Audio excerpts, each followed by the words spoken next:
Welcome back to growing gourmet mushrooms in my workshop.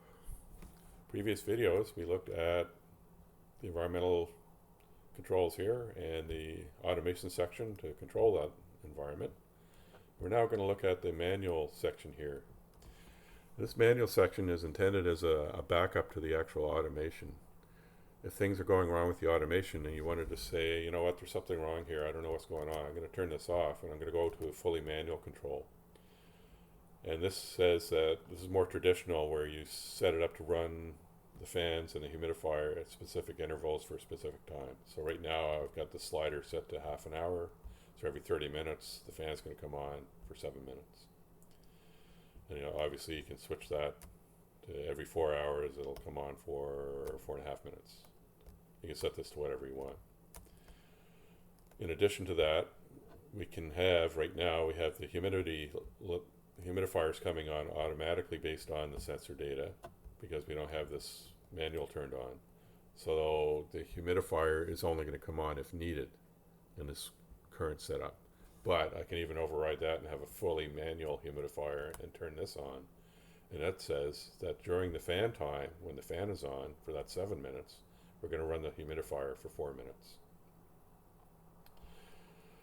This is kind of like a backup to the automation. You don't normally use this, but you can fall back to it if the automation is not working for you. You can just do a much more predictable manual control.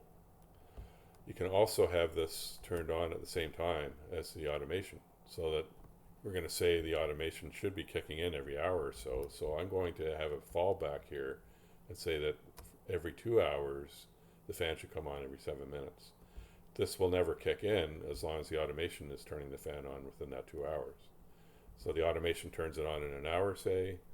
That's going to reset this and say, well, I'm not going to turn the fan on for another 2 hours manually. And then this automation part says, okay, in another hour, I'm turning it on again because of the environmental settings that I'm detecting. Again, that'll defer the manual control again, so that this manual interval will never actually trip. It'll never hit that manual interval. But in the event that there's some problem with the automation, then that 2 hour interval may trip, and that manual turning on of the fan can kick in at that point. So it's kind of like a safeguard for you, a fallback, a backup system to the automation, so that you're not fully dependent on the automation part of it. This manual system will be your backup. So that's why I have this. I don't generally need to use it. I've been fully depending on the automation because it's been running very, very well. But it is there if you ever decide you want to need it. And that's all we're going to do on this part. Hopefully I will see you on the next. Bye for now.